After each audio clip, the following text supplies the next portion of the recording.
There are just 30 calendar days until opening day, folks. That's right.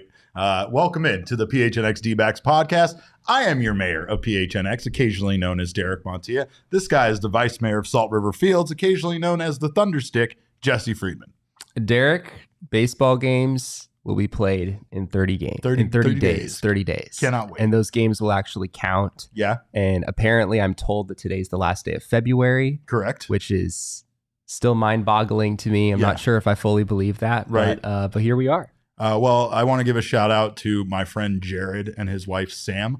Jared is just so happens to be cheap enough that he got married during a leap year. So their anniversary still does not count. They've been married for 3 years, but they still haven't had an anniversary. So good luck to them next year celebrating their anniversary when it eventually comes around. And just a tip for some of you guys, if you want to make it easier on yourself, to do it during a leap year. Take Jared's advice. But of course, we have your updates from spring training. Jesse was out there at Salt River Fields. And of course, we were pretty excited to see Zach Davies on the mound. He actually had a pretty good outing for this team. He only allowed 1 hit and 2 innings of work. And he also added some stuff to his arsenal. Yeah, he did. A 4-seam fastball is now a part of Zach Davies' arsenal. Which is a new thing for him, sort of a new thing for him. He told us that he actually threw the pitch a little bit last year, toward the end of last year, which is kind of funny because if you go on Baseball Savant and look at his pitch arsenal from last year, you will see nothing about a 4-seam fastball. It appears that he did not throw a 4-seam. Yeah, apparently the system was not smart enough to understand what Zach Davies was doing in the latter part of last year. But yeah, I thought he pitched pretty well today. His stuff looked good. His velocity was actually pretty high by Zach Davies standards. His sinker averaged 90.7 miles an hour. His 4-seamer averaged 90.6. Although I'm a little skeptical if Baseball Savant actually understands which of his pitches are sinkers and 4-seam fastballs right now. But suffice it to say that his velo was, kind of where you would hope it would be at this point. And he made some other mechanical adjustments over the offseason as well, kind of wanting to get his arm in tune with his lower half and adjust some things from a timing standpoint as well. So, yeah, I thought Zach Davies looked good today. Ben in the chat said, can someone explain why tickets to D-backs game spring training are more than regular season? Well, I think that's a supply and demand issue, even though there was only 6,300 people out there yesterday on a Monday afternoon against the Cubs.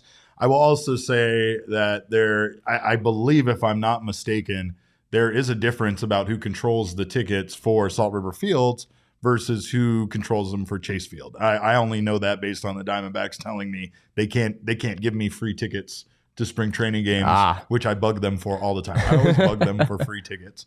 But I've also heard that this is the same reason why potentially them moving to Salt River Fields is not the best option, because it's on tribal land, and I don't know if they would have the same control over the facility as they would if it wasn't on tribal land, basically. Yeah, I feel like part of that might just be that, like, spring training kind of has this like touristy aspect to it. Very much like so. People travel to Arizona just for that purpose, Correct.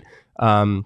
Which I guess maybe some people travel here like during the season, to watch their team play the Diamondbacks. But it's much less of a thing because everybody knows Yeah. that Arizona is beautiful in March, and it's the frequency, right? Like, not only can you come see your team, but you can see a dozen teams Yeah. play here, right? And it's all within like a 30-mile radius. Absolutely. So it's a pretty great opportunity. And I think they're like, yeah, let's jack up the prices for all of the people from out of town. Concessions are also pretty dang expensive. Very at much spring so. training. Anyone who's been out there in the last few days, I haven't gone over to any of the stands myself, but I've heard stories of people paying quite a bit of money for not a whole lot at concessions so far. Here's another thing too, just in regards to that.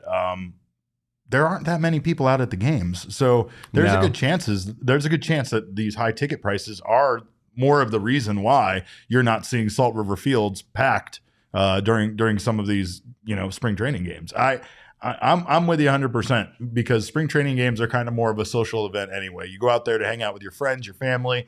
You might watch the first couple of innings because that's when the starters are out there, somebody that you might be interested in. And it's not to take away from the latter guys. Like, we love the minor leaguers, and of course Jesse and I love the later innings in a spring training game when we get to see guys that we haven't seen in person yet. But not everybody has that same enthusiasm about seeing minor league guys get into the lineup or guys that are just non-roster invitees that are trying to make, kind of take an opportunity and make the most of it. But, the pitching, of course, is something we've talked about quite a bit. We've talked about this, spring obviously being very important when it comes to the rotation. Seeing Davies go out and have the outing that he had, like Jesse said, he was efficient. He got the job done. He gave up one hit, and for the most part, he showed that his stuff was pretty good. It's very encouraging considering that we know that Davies is already kind of a lock for one of the starting rotation roles, that he came out in spring and had such a good outing. Yeah, it's always concerning when you get into spring and one of the guys that has a role. Like, there's really no way that they can back themselves out of whatever role it may be. In this case, for Zach Davies, it's a spot in the starting rotation. He's going to have a spot in the starting rotation as long as he's healthy. It doesn't really matter how bad of a spring he has, but he looked really good today, and that's always a big plus when guys come in and they look prepared and they look ready, and you don't have any questions swirling around in your head about slotting them in to a starting rotation spot. Zach Davies throws 5 pitches now, which is pretty crazy, right? A 4-seam, cutter, sinker, changeup. Of course, that's kind of his marquee pitch, as well as a curveball. So it's not bad. I mean, Zach Davies already had a pretty decent year last year, ERA of just over 4, if I'm not mistaken. And so if he can build on that, I mean, he turns into a pretty decent, number 4 starter for this baseball team. Yeah, I think somebody in the comments said it, but he is really is a good back end starter for this team. And I mean, again, you're going to have guys in the starting rotation that you're going to kind of, I'm not going to say villainize, but you're going to kind of have feelings towards, because you do want to see the younger guys in the starting rotation. So you start feeling like those guys are blocking the young guys from getting an opportunity. Are you thinking of anyone in particular, Darren? I'm saying Zach Davies right now is all I'm saying. But okay, so Zach Davies is not that guy. Okay, what I'm saying though is Zach Davies is like you said, a +4 ERA, and he's kind of guaranteed this role in the starting rotation. When we saw, at least in the very small window that we saw, Dre Jameson and Ryan Nelson both have more success. However, I don't care. I just want them to go with whatever is the best option that's going to help this team win baseball games. And I think that was Dre Jameson's feeling on it when he was on our show. He said he's going to go out there and compete, but at the end of the day, he wants them to make the right decision based on who is going to help this team win ball games. Davies actually talked about adding the 4-seam to his arsenal, and Jesse got a clip of it. Here's what Zach had to say about adding that pitch. Mostly I'm a pitcher that stays down in the zone. On the 4-seam, you're able to elevate a little bit and kind of change the hitter's eyes. Being able to change the elevation on it helps with off speed, but also helps them not sit low in the zone constantly. So mixing that in with a lot of hitters, whether it's the advanced reports where he will throw fastballs up, so be aware of that, or if it's just a in-game adjustment for the hitter where he sees a pitch up that opens up the bottom of the zone for me.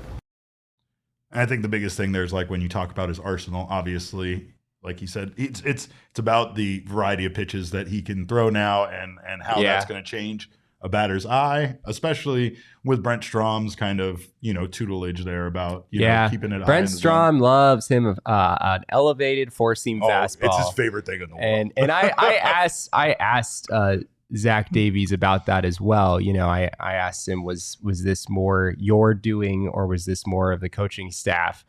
He said it was kind of everyone together, which makes sense. But I have some suspicions that Brent Strom definitely was a part of. Have you tried throwing a four-seam up in the zone? Yeah, I mean, it's interesting because Zach Davies, on paper, like not everyone necessarily would have success throwing an elevated four-seamer. Like there are some guys that you figure like their four-seamer just wouldn't play well up in the zone. Yeah. Generally speaking, if you throw pitches up in the zone, conventional wisdom is that guys are going to hit it out, right? If you throw pitches up that are hittable, if you throw it high but not high enough, then guys can get to it. So there is a little bit of risk here, I think, for Zach Davies. I mean, he's not going to be throwing 97 up in the zone. He's going to be throwing about 91 up in the zone. And if he gets that kind of sinking, cutting action up in the zone, that's very dangerous. If you're getting that fastball to just have that little drop where it's at the top of the zone coming in, but then it's right there on that meaty portion,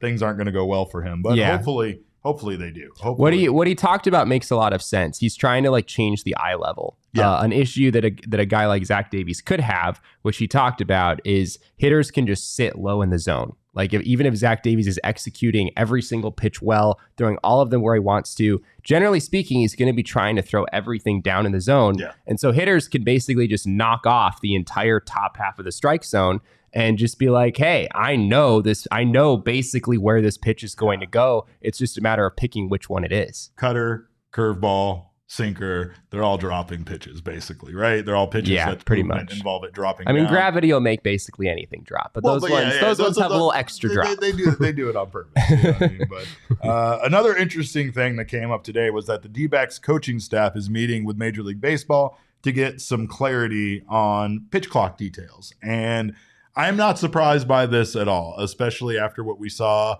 in yesterday's game. Torey made a very, very good point about Carson Kelly making the last out as a batter in an inning and then needing to get back to the dugout and put his gear back on. There's just still a lot of area. And then, again, he hypothesized about how a team could use that as a strategy to potentially get eventually get the count to 1-1 on purpose when starting an inning before a pitch has even been thrown, which isn't exactly a positive count for a hitter. So, and Torey had some words about them getting this clarity from MLB. The thing that probably has me most confused is if the catcher is, it's all regarding the time clock. If the catcher is, late getting back to the dugout to get his stuff on and without a dilly-dally, without wasting time, and nothing's done maliciously, and he still gets out there and there's 36 seconds and he basically squats and throws one warm-up pitch and gets his reliever, who's going to be catching for the first time, to throw him one pitch. We're in danger of getting hit with a strike, so we don't want that to happen. And I just feel like there's a part of that process has got to be addressed, and we're going to ask questions of me personally around that specific area, because I want to get it right. I want to do it right. I want our players to be ready and be prepped. Yeah, and I mean, he's very right about that, but it just goes to show how new this is. And honestly, a couple of things. Torey loves the phrase dilly-dally. He loves that. I had to cut out a good 20 seconds from that clip because he talked about, he was just fascinated by it. He was like, he stopped himself, was like, that's a great phrase. Like, I should use that more often. But no, what Torey's talking about there, of course, is in reference to what you just talked about before we played the clip about that situation yesterday where a count bizarrely started 1-1. And I don't think that's the only thing that the Diamondbacks will be asking some of the Major League Baseball representatives in that meeting. I'm sure there's other questions that are probably swirling in their minds as well. I also asked Torey separately, are you surprised at all at like how complex this is? Like there's a lot of layers to these rule changes, right? And he said he's not surprised that they're getting clarification. He kind of figured that would be part of the process, that they would need to clarify some things. But he did say that this is different than anything they've encountered before, right? Yeah. When you add, a limit on mound visits or, something like that, it's fairly cut and dry. Like, you might want to clarify a couple of very specific situations, but everyone kind of knows what that means. Whereas with the pitch clock, there's a bazillion situations that you can come up with where you're like, what would happen in this situation? And I'm sure the D-backs aren't the only team having these kinds of meetings with Major League Baseball. They're not. And they're not the only team that's trying to find a strategic way to gain an advantage. And that's one thing that Torey keeps bringing up is he wants to look at the rules. He wants to understand if these are a violation of the rule or if there's some way that they can use this to their advantage. And honestly, all teams in baseball are doing this. It's why it was hilarious to be in the rules meeting with Major League Baseball officials and have them openly tell you that the teams are trying to circumvent the rules and they're bringing up their ideas to them, much like what Torey is asking and getting clarification about in this situation. It's new to everybody, and that includes the Major League umpires. I think that's the reason why, too, is that Torey wants to make sure that before we get out of spring training, that these umpires have these conversations and they know what to be looking for, where they need to be giving leeway, where they need to be making small adjustments. Not everything when it comes to this pitch clock is black and white, but there's just a lot of there's going to be things that happen. I mean, Patrick Lyons, when he was on this show, brought up the idea of flopping in baseball, and not that we're going to see that often, but we're going to see it. You're going to see fake injuries all of a sudden pop up. Oh, interesting. Fake injuries. Yeah, is that what we think it'll be? Yeah, just like a little hey, I got a little ankle thing. I need to step off. Maybe a trainer needs to pop out here. Mostly because there's no other way now to get that relief, that break. And it's not to say it's going to happen often or a team's going to necessarily abuse it. If they do, I'm sure the umpires are going to let them know they can't. And they're going to assess a penalty if they don't get back on the mound in time. However, there are so many times that in baseball, either a pitcher or a batter needs more time than they're going to give them, and they're going to find ways to get that time without getting a violation. I have heard that. I can't remember who it was, but somebody mentioned that as like a strategy that you could use is anytime you're in a bind as a pitcher, just call the trainer out, right? Just make something up. Yeah, I mean, how is the umpire going to figure out if the injury is real or not? Yeah. They can't. There's no way. Now, remember checking for the sticky stuff? Now they're going to have umpires that are medical professionals. Yeah. They're going to come out and assess the ankle to see if that's really broken. Let me check this ankle out. Hold on. Is there any blood? Well, another interesting thing that you talked about with Torey Lovullo was fatigue possibly setting in with pitchers due to the pitch clock. Obviously, they don't get to take those momentary breaks. Yeah. And everything is kind of expedited. And Torey does not feel like that's going to be an issue for pitchers in Major League Baseball. I asked that question after watching a few live BPs as the pitchers are just getting it and going. Every pitching coach that I talked to from player development said it's not an issue whatsoever. Guys they're getting in shape, they're all conditioned, they're going to get the baseball and go and perform. You get into that 35 pitch range, I think any pitcher starts to get tired. It might amplify because of the pitch clock at that number, that big number. But for me, I don't think it should be a problem. What do you think? Do you think we'll see? I mean, is this like when here's what I think. This will be an issue when a pitcher gets injured and blames it on the fact that he was having to go too fast. To the pitch clock, right. It's not a problem until one guy gets hurt and pins it on that. Especially if it's a big name, right? And especially if it's a marquee player in baseball, which is ridiculous because it should happen if anybody gets hurt. But the bigger the name, it's the bigger the situation. If we have what happened in the spring training game yesterday happen during a postseason game, people are going to lose their fucking minds about it. I'm telling you now. Yeah, I was a little surprised by Torey's answer. I kind of figured that there would have to be some undeniable effect of this, right? Sure. Some pitchers work faster, some pitchers work slower. Maybe the guys who are used to working quicker, it doesn't matter for them. This is the pace that they like to work at anyway. But for guys who work slower, a lot of that can just be controlling the tempo of the game. But I'm sure part of that is just like their level of comfort with how often they want to be throwing the baseball. If you haven't thrown a baseball 95 miles an hour recently, which I personally haven't, it's been a few years since I've thrown a pitch 95 miles an hour. Last week. But yeah, you have to go back to my high school days. Then I could throw 95. Not anymore. His high school days were like 3 weeks ago. Yeah, right. Exactly. I think anyone throwing a baseball that hard, and having to like get it back from your catcher and get set and do it immediately right after that, you'd expect that a change of pace like that, which I think will be significant for some pitchers, would have an impact on their level of fatigue. But Torey did say also that like in situations where a guy has thrown a lot of pitches in a particular inning, that maybe it would have a bigger impact in that situation. So maybe it doesn't change your fatigue like throughout a game, but in a particular inning, if you're at 30 or 35 pitches, maybe there's a little more concern just because of how quickly you're having to throw all those pitches. Sure. But yeah, it doesn't sound like a big concern for the D-backs. It's much like my time in the gym, Jesse. I go down to the gym here in this building for 60 minutes, but I only spend 13 actual minutes working out. The other 47 minutes are me recovering from the various workouts, walking around. They usually have on one of the TVs, one of those Lifetime shows about stage moms and like pageant children.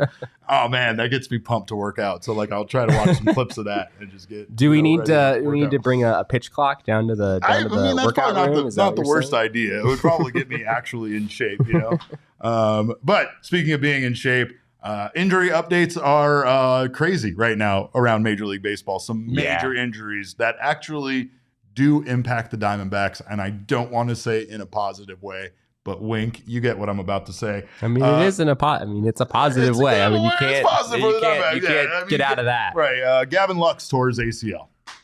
That's what happened. He's out for the season. So the Dodgers have lost their shortstop of the future for this year. And more importantly, the Dodgers were really relying on Gavin Lux having a big season for them, I think, based on the fact that they obviously didn't bring back Trey Turner and didn't go out and score any big names in free agency at that position. Yeah, the Dodgers at shortstop have gone from Corey Seager, pretty darn good, to Trey Turner, pretty darn good, to now Miguel Rojas. It's kind of the only guy that they have, right? Man, I bet they're freaking thrilled that they picked him up now, all things considered, right? Because that was a very late addition to their team. Yeah. So their depth chart in the infield is a little bit thin now. I think you pretty much have to go with Rojas as your everyday shortstop. Miguel Vargas, a big prospect for them. I don't think you'd necessarily see him at shortstop much, but he'll probably be a very prominent infielder for them this year. A very, very well-regarded prospect. So I think it'll be interesting to see how he pans out. But outside of that, the Dodgers don't have any other, clear, like big league, everyday player caliber guys who are like ready to go. So this is a pretty big loss for them. In past years, I think the Dodgers could have lost Gavin Lux and been okay. Definitely. He hasn't really played, like they haven't even given him that much opportunity the last couple of years because it feels like he's always blocked by some superstar or something. Right. And this was going to be his year to kind of earn that role and take it over. And I feel bad for the guy because one of the quotes that came out from this situation when people were interviewing Gavin Lux is he said, everybody dreams of playing shortstop for the Los Angeles Dodgers. And even speak for yourself. And I understand where he's coming from, right? Like if I were in his shoes, I would think that's pretty cool too. Yeah. And I understand. Apparently he was like holding back tears in that moment, thinking about not being able to fill that role this year. Now I feel like a jerk. You're not very sympathetic to this situation. Not at all. I'm guessing. And I'm not going to be sympathetic to this one either. Joe Musgrove fractured his big toe in the workout room yesterday, from my understanding. Is that what happened? Have you ever fractured a big toe at the I have fractured a big toe. I almost fractured this damn pinky in the workout room. You remember that day? I got it smashed between some plates. I hated life that day. But yeah, obviously a big part of the Padres starting rotation. And again, at this point, considering that the Diamondbacks take on both of these teams so early and so often in the season, I'm not upset about either one of these injuries. Jesse. I don't know what the timetable is for Musgrove's big toe. Maybe it's possible that he still is ready for opening day. But yeah, I mean, the Padres rotation, frankly, position players, scary, right? Very frightening. But starting rotation, I mean, you've got Yu Darvish, you've got Blake Snell. Those are, two pretty solid guys. But after that, Michael Wacha, Nick Martinez, Seth Lugo, they're not necessarily hugely intimidating. Yeah. So this is a big loss for the Padres. I don't think Musgrove's going to miss the whole season or anything like Gavin Lux, but for however long he's out, they're definitely going to miss him a lot. A couple other big names. Tyler Glasnow has strained oblique, so does Seiya Suzuki. And the D-backs have lost Jorge Barrosa for 4 to 6 weeks with a hamstring strain. But yeah. I think the one thing that this once again confirms is that the D-backs depth is starting to look very important. When you look around the league, you're starting to already see these injuries. You think about any potential injuries that could come up to this team. It really feels like what they did this offseason, as low-key as it is, might end up strategically being very good for them in 2023 if they experience the same level of injuries that some of these teams are already experiencing. The D-backs, I think, I mean, really unfortunate that Jorge Barrosa, this hamstring strain situation, probably won't affect his season too much, I wouldn't think. We weren't really viewing Barrosa as a candidate to make the big league roster or anything. Correct. So, his season would start a little bit later anyway. So I think he'll still be on track to have a solid year in the minors. But yeah, the D-backs haven't been hit with the injury bug quite as much as some other teams have at this point. So a lot of injuries that come out at this point, you're not necessarily losing guys for a significant portion of the season because it's still it's not the Gavin Lux injury. Yeah, we're still, like you said at the top of the show, we're still 30 days from real games actually being played. So guys should be able to come back from these things. But for the D-backs, hopefully, Evan Longoria had strep throat, but other than that, they're doing pretty well for themselves on the injury front. Did you stay away from everybody? Did you wear a mask in the room? You didn't talk to any players face to face, did you? I was careful. Did you stay away from Torey? God damn it! You stay away from him. I swear to God. I believe we were 6 feet apart for at least the majority of that press conference. So you have no choice, Derek. Although we could do what is it? Is it TNT's Inside the NBA? Is that what their show is called? Yeah. Where during COVID, they were all sitting like laughably far away from each other. It was like the world's like 2-cam shot. Yeah, like the world. Studio. No, but it wasn't a 2-cam shot. Yeah, it was a 1-cam shot with the world's longest table and like 4 people sitting like 40 feet away from each other. And if it was up to Charles Barkley, he would have never changed it. He would have never changed it. Probably. He kept it that way forever. But thank you guys for being here on the PHNX Sports YouTube channel. If you haven't subscribed to the channel already, what are you waiting for? Do so. Sign up for notifications. That way you don't miss when we go live or any of the wonderful shows on this network go live. Leave us a thumbs up. It's Jesse's favorite thing in the whole wide world, more than Chase Lounges. And of course, if you haven't signed up for a diehard membership, again, what are you waiting for? Go to gophnx.com. You get Jesse's newsletter Full Count, which gives you all the access that we're talking about here to the Arizona Diamondbacks, as well as his regular writings that you get for free. All those are unlocked, but you get that Full Count newsletter. You also get a free piece of merch from the phnxlocker.com. This shirt, this hat, whatever you want. Every year you're a member, you get a free piece of merchandise. You also get 20% off all future purchases. Member-only merchandise, members-only invites to events, get members-only discounts with our partners, as well as the members-only Discord Lounge, the best place to be an Arizona sports fan. So sign up today to become a member over at gophnx.com. And also grab yourself a wonderful Four Peaks Brewing Company beer. Sign up for a diehard membership with the beer in your hand. Do both of those things at the same time. There's so many sporting events in the month of February. Spring training is lit. In March, spring training is going to be incredible, but there's all sorts of other stuff going on. Of course, we talked yesterday about the M3F Festival. Jesse did not recognize a single artist, but spoiler alert, neither did I. It was like a Saturday Night Live sketch to me. But our friends at Four Beaks will be out at the M3F Festival March 3rd and 4th. So grab your tickets at m3ffest.com. and enjoy a Wow Wheat beer while you're there. Best beer to enjoy while you're at any kind of outdoor event. Must be 21 years or older to enjoy, and enjoy responsibly. I guess the biggest question mark, we have big question marks when it comes to this team and how this season is going to go. But the biggest question mark about the Arizona Diamondbacks in 2023 is, will their bullpen be better? That is the one thing everybody asks me, every single person brings up to Jesse and I. And of course, we understand why. There's an understandable doubt in this team's bullpen after what we saw in 2022. And also the additions that they made kind of fly under the radar. There aren't these big names that people recognize. Not to say you're going to openly recognize relievers anyway. They're not the superstars of the baseball team, but the Diamondbacks did have some key additions this offseason. More importantly, some of their young guys that we've kind of been waiting for to kind of, bake at 350 degrees for 2 to 3 years and, be a nice, brownie color at the end when they come out and perfectly cooked.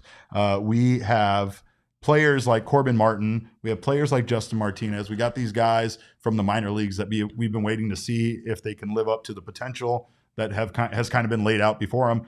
And so far this spring, we're seeing those guys live up to that potential. We're seeing some great stuff out of the young guys, and the additions that the Diamondbacks made also look pretty damn good. It looks like this bullpen it was disastrously bad in 2022. It's kind of like the Diamondbacks as a whole in 2021. There's not many places to go but up from how bad the bullpen was last year. That's fair. Yeah.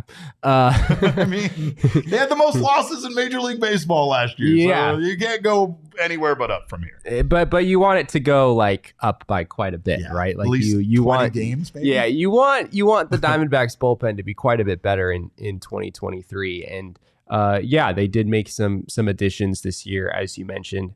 I kind of view it right now, Derek, as there being 5 guys that we know are going to make the Diamondbacks opening day roster as a reliever. Those 5 being Joe Mantiply, Andrew Chafin, Mark Melancon, Miguel Castro, and Scott McGuff. Correct. Those are the 5 guys that take it to the bank right now, barring injury, of course. Those 5 guys are going to be in there. The D-backs are clearly committed to those guys.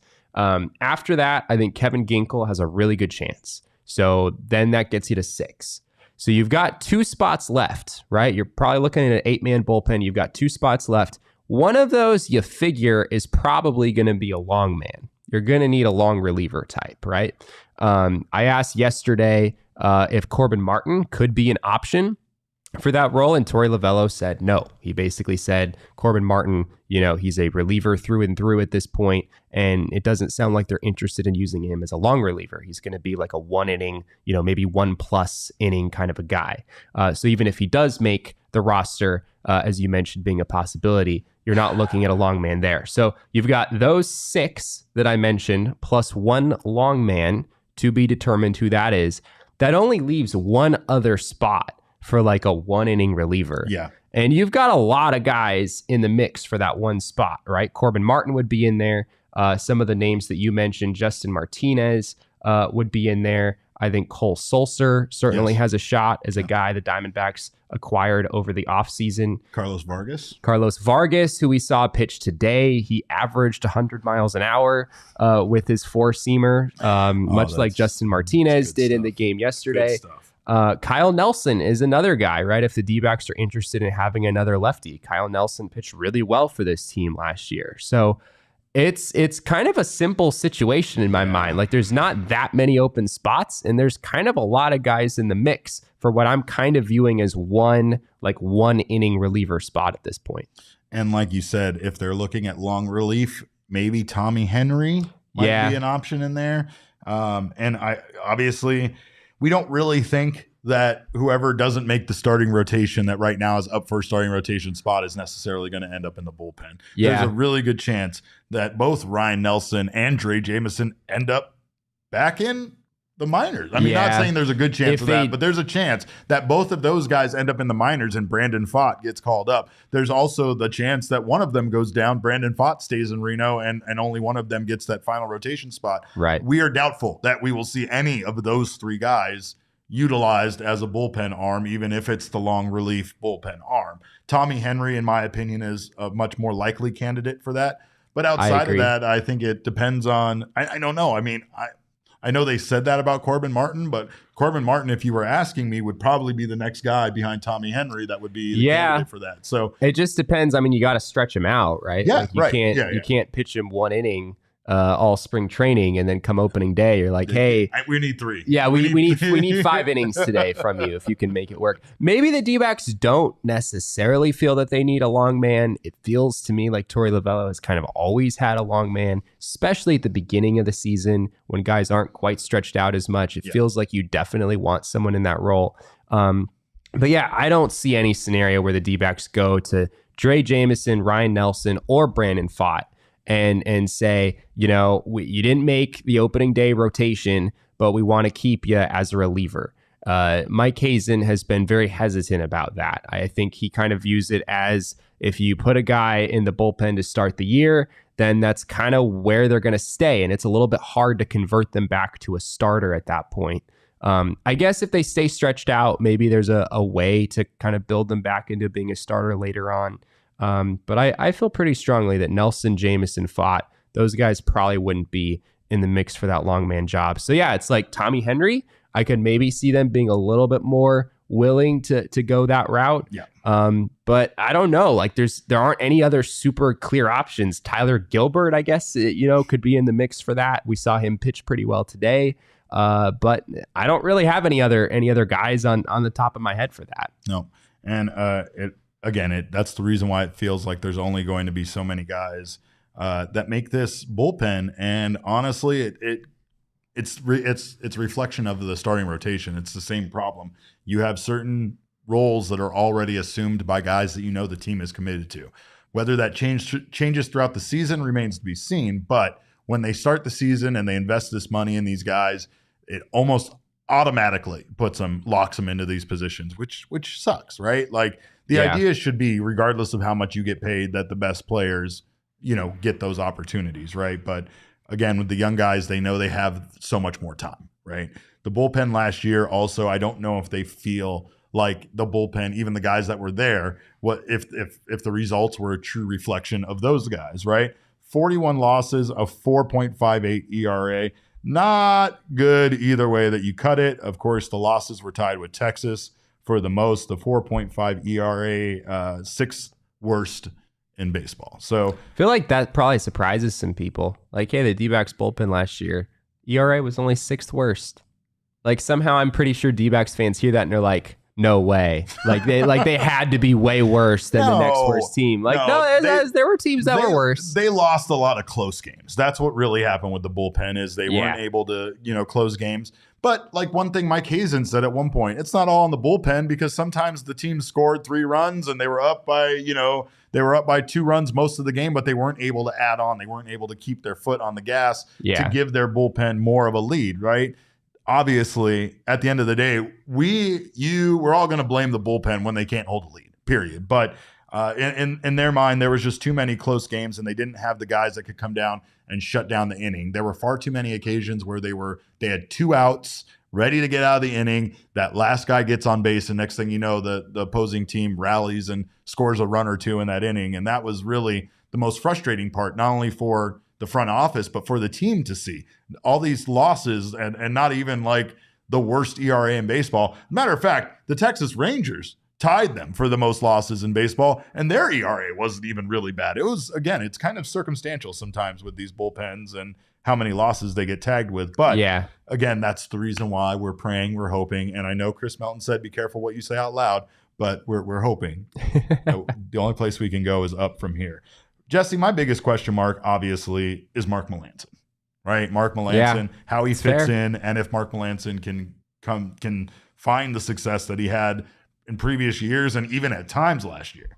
Yeah, I mean, he was on my list of guys that you can take it to the bank. He's going to be on the opening day roster as long as he's healthy, and I'm sure some people probably think that's crazy that the D-backs are just. Maybe Derek is saying that's crazy, that you would just hand a guaranteed role over to someone who frankly, by the end of last season was kind of a mop-up guy. The D-backs weren't using Mark Melancon in high leverage situations anymore. But I think there's some belief there that he can bounce back. I know Mark himself has said that he's gunning for the closer role, that he doesn't view that as being outside of the realm of possibility despite what happened last year. So hopefully he's made some adjustments and his command's a little better.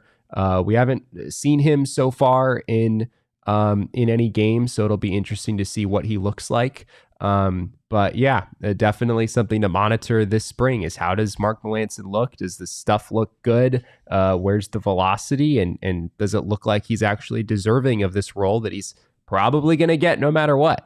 Another name somebody in the chat brought up that was outstanding is Bryce Jarvis. He's a guy that was on our radar quite a bit and kind of disappeared a little bit, but he has looked very good in spring training. So to be honest, I'm happy guys like this are giving them a lot of hard decisions to make. It's like both Lovullo and Hazen will say these are good problems to have too much talent. However, it's like spending money. You can spend all the money you want, but if you don't spend it the right way, you're not going to win ball games. If you don't manage this situation right, it can be a good problem. You can talk about it being a good problem all you want, but if the team doesn't win games and you're not putting the best players out there on the field to help this team win games, then I don't know. I don't know if it's going to be the right decision or a good problem to have. But Bryce Jarvis averaged 96 with his four-seamer yesterday. Yeah, he looked incredible. His stuff looked pretty good. Yeah. I don't know if frankly, I think there are some guys who are in camp right now who are playing these games where it doesn't really matter what they do. They're not going to be on the opening day roster. Very that's true. just kind of how it is. True. I think Bryce Jarvis is probably in that category. But yeah, I mean, he was a first-round pick of this baseball team not that long ago. And even though the numbers in the minors didn't look all that great last year, this is a big year for him trying to bounce back. Well, and it's important to have a good showing because there is this limited opportunity for guys like Bryce to make to make this splash now, right? Like you want to make an impression. You want guys like Mike Hazen and Torey Lovullo to notice you and remember you and think of you at a later time. They can get all the feedback on spreadsheets and notes and emails and everything that they can possibly get. It still doesn't always paint the same picture as physically seeing a guy throw.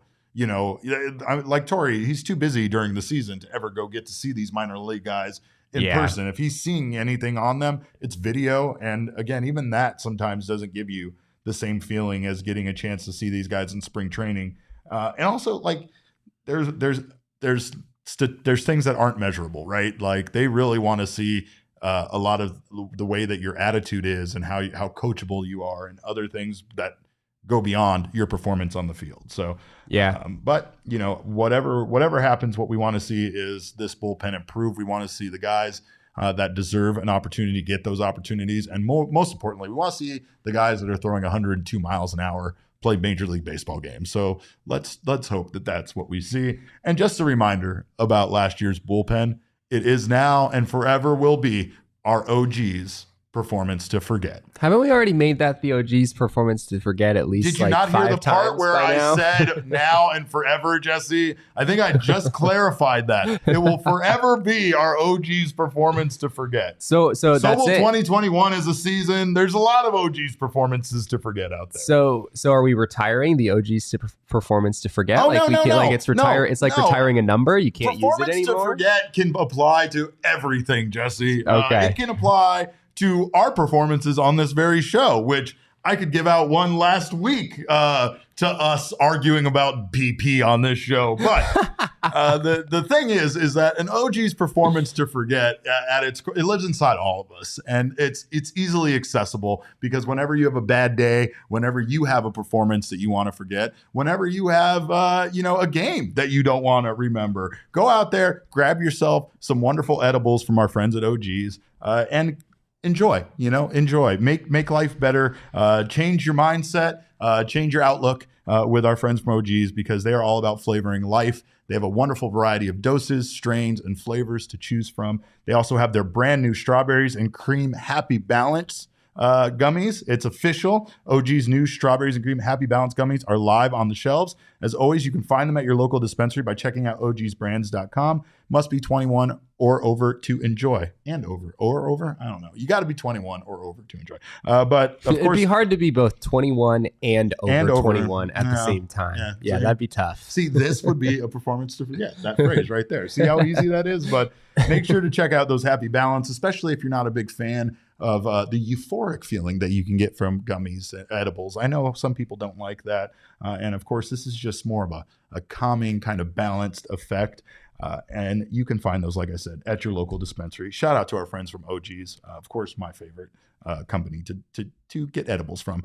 Also, my favorite company to have fantasy against Jesse. Like we play fantasy baseball, but it's only for one day. I don't have to put up with this season long Jesse beating me day in, day out. Like it's suffocating when you play baseball for an entire, or fantasy baseball for an entire season. I feel like any sport, we've covered this, but basketball, hockey, if it's not fantasy football, let's be honest. Fantasy football, that's the only one that's like truly viable for it's why it's the most popular one, right? But even that can be too much at a time. You can win the same amount of money off of your friends in a night than you can off of a season of fantasy football. Draft your teams against 5 of your friends, and the highest scoring squad wins cold hard cash for that night. You can get 6 NBA players on your team, and whoever scores the most fantasy points wins. It's that simple. Of course, we are riding on pitch counts this season, and everybody needs to ride with us on pitch counts. I'm getting Jesse on board with pitch counts.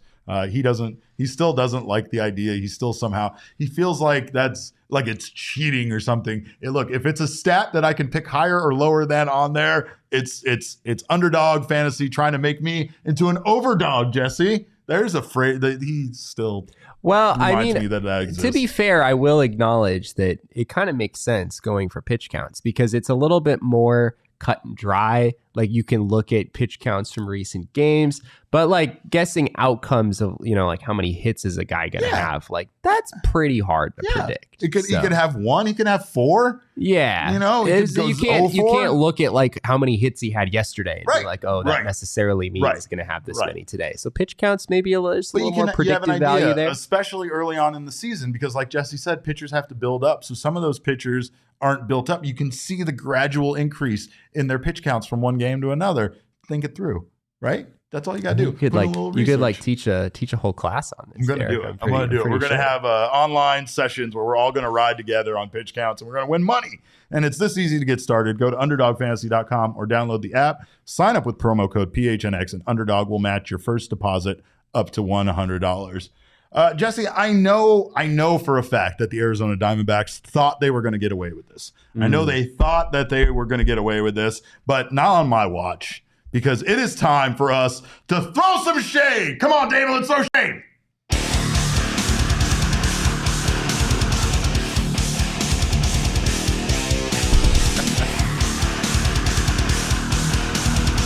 Who are we throwing shade at today, Jesse? I guess it's the Diamondbacks. It is the Arizona Diamondbacks. I just said that when we introed the segment. Yes, we are throwing shade at the Arizona Diamondbacks because I don't care. We have given them enough credit where credit is due, I guess. They brought back the promotions, and yes, the Arizona Diamondbacks are giving away a bobblehead this season. It's a cool one. And it's a cool one. Yeah. It's our friend Zach Gallen without the K. Of course, from your friends here at Finks. And I'm fine with that. By a consonant, Zach. Yeah, by a K, Zach.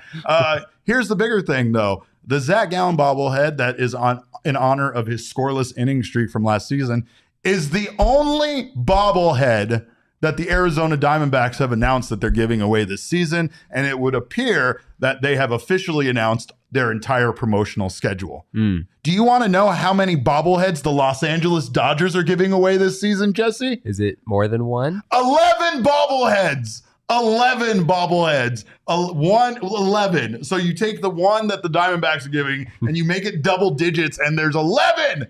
The Atlanta Braves are also giving away 11. They're giving away bobbleheads for their current stars, for past legends, for Blooper. Blooper gets a fucking bobblehead. More importantly, they're giving away this bobblehead of my favorite hip-hop duo in the entire world, Outkast, riding in a Cadillac. 2 dope boys in a Cadillac, Jesse. I hate this so much. I've never been so jealous of other franchises and other teams in my life.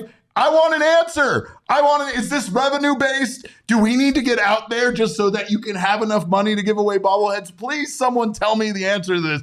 I didn't think that this could happen. I didn't think that there could be this difference in bobblehead giveaways from one franchise to another. Are we not one entity, Major League Baseball? Do we not all do Star Wars night? What the hell is going on, Jesse? Yeah, I we've talked about Major League Baseball introducing a salary floor at some point. And I think what this shows us, Derek, is that we need like a bobblehead floor. We absolutely need a bobblehead floor. Teams like apparently the Arizona Diamondbacks are not putting enough investments into their bobblehead promotions. And so the only way to establish a quality in the game is to require not a cap, because we all want more bobbleheads, but a floor that requires every team to have 5. What would we put that at? 8. 8? 8 is the perfect amount of bobbleheads. 8. That puts them basically at 1 per month for the entire season. Yeah, a little over 1 per month. Yeah. I mean, I don't think that that's asking too much. The bigger problem here is that I scoured the internet to find the team with the next fewest bobbleheads. Do you want to take a guess at what franchise it was and how many bobbleheads they're giving away? I don't know, like the Marlins. No, the Marlins are giving away a ton of bobbleheads, and I talked about the Goya shirt. I love the Goya shirt. That's right. And the Marlins did a fire ass like slow burn on their bobbleheads. They had them up there, but they were like question marks, and they were revealing them one at a time. No, Jesse, it's the Milwaukee Brewers. Interesting. They are the next team with the least amount of bobbleheads, and they are giving away 3 bobbleheads, Jesse. 3 bobbleheads. That is 2 more than the Arizona Diamondbacks are giving away. That is 300% of the amount of the Diamondbacks bobbleheads. That's pretty crazy. I don't like this. Crazy. I'm upset. Are we broke? Is this like when you wake up as a child and there are no presents under the tree, or you just got one and it was a basketball? Is that where we're at? Yeah, I mean, okay, so to play devil's advocate, all right, here he comes. Something I will say, and I'm sure that there is a counter argument to this, but one thing I will say is that teams like the Braves and the Dodgers have significantly less. How do I want to say this? Teams like the Braves and the Dodgers have a lot more established players with their teams, right? Like you can go have a bobblehead for Ronald Acuna Jr. and Matt Olson. Michael Harris won the Rookie of the Year last year, so he's a newer guy, but he obviously burst on the scene. Whereas you look at this D-backs roster, Derek, there's no David Peralta anymore. Ketel Marte is, I guess, has kind of become the face of the franchise in recent years. Nick Ahmed would be the longest tenured player on the team, but he didn't really play at all last year. Does that help you? Does that make you feel any better that there's kind of a lack of like continuity with the roster, and so maybe fans haven't established as much attachment to individual players on this team? Maybe the Amarillo Sod Poodles are giving away a Corbin Barrels bobblehead, Jesse. That's fair. It's Corbin Carroll in a barrel. It's a missed opportunity for the Diamondbacks. It fucking absolutely is a missed opportunity. Anyway. So it's a lack of ingenuity. Is that kind of what we're pinning this on? The bigger thing that upsets me is the way that these other teams have embraced the culture of the city that they're in. And the state has plenty of culture to embrace. Yeah. Right. And fair. I mean, I think that's the frustrating part, is that we don't try harder, right? And I mean, again, yeah, that might be the case. What you're saying might be true, but there are so many things about Arizona that you could do. Not to mention, most teams have a mascot bobblehead, and like ever since Baxter got beheaded by Eduardo Escobar, now we just don't acknowledge his. What are we doing there anymore? We don't even. We're not putting out Baxter toys anymore. I don't know what's happening anymore. And there are other players the D-backs could do bobbleheads for, even though they're not. I think the point I made earlier makes some sense, but Christian Walker's still been here for a while. Merrill Kelly had a really good year last year. O-Dog. Yeah, I want an O-Dog. And there's O-Dog, by the way, Orlando Hudson loves Jesse so goddamn much. I can't even. He just thinks I look like Nick Pecoro. But he never said that he liked me. But he can't tell me apart every single day. He just loves it's his favorite thing is to talk to Jesse. I feel like he loves Jesse. Anyway. All right. Well, I guess we're done throwing shade. Give me the sunglasses. I'll put them away. All right. Done with this. But of course, you guys should go check out our friends at DraftKings. They don't allow you to bet on bobbleheads, but you can bet on your favorite teams and on your favorite sports. More importantly, the same game parlays. The more legs you add, the more money you win. You can win all sorts of money over at DraftKings Sportsbook. Of course, Major League Baseball bets are happening. You can go in and get, right now you can do the future stuff, but of course games are just 30 days away. So make sure you Download the DraftKings Sportsbook app now. Use our code of PHNX. New customers can bet $5 and get $200 in bonus bets instantly. Only at the DraftKings Sportsbook with code PHNX. Minimum age and eligibility restrictions apply. See show notes for details. And of course, when you go out there for those baseball games, maybe not, I don't know if they have the spring, do they have the spring training games on Game Time, Jesse? Can they get those tickets maybe a little cheaper? This might go back to help you earlier. You were asking us why the spring training tickets were so expensive. Maybe go over to Game Time the day of that you want to go over there. You might be able to find yourself some cheap tickets, save up to 60% on tickets. And that is by, of course, embracing procrastination. Wait until the day of, and you can save up to 60% on tickets when you buy tickets last minute. The best way to support us is by buying your tickets through the link in the description. Well, I'm going to go get upset about bobbleheads. I'm going to go hug the collection I have at home. Until then, you can follow both of us on Twitter. I'm at cap_caveman with a K. Jesse is at Jesse N. Friedman. Our show is at PHNX_DBacks. But of course, all roads lead to at PHNX_sports on Twitter, Instagram, and Facebook. We thank you guys again so much for joining us. On behalf of Damon, Jesse, and myself, we always appreciate your time. And remember, kids, baseball is fun, but it's so much more fun when you give away 11 bobbleheads.